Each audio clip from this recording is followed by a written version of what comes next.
Lord Jesus, I pray in the mighty name of Jesus Christ, our Lord and Savior, that open our eyes of our hearts so that we can understand the language that you speak.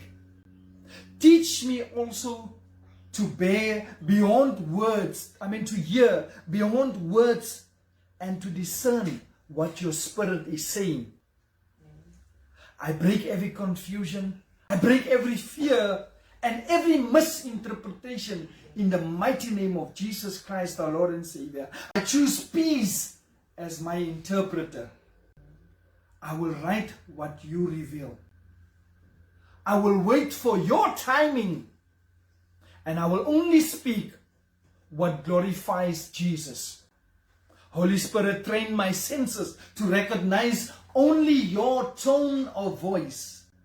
Gentle, truthful, full of love. In the name of Jesus Christ, our Lord and Savior. Amen and amen.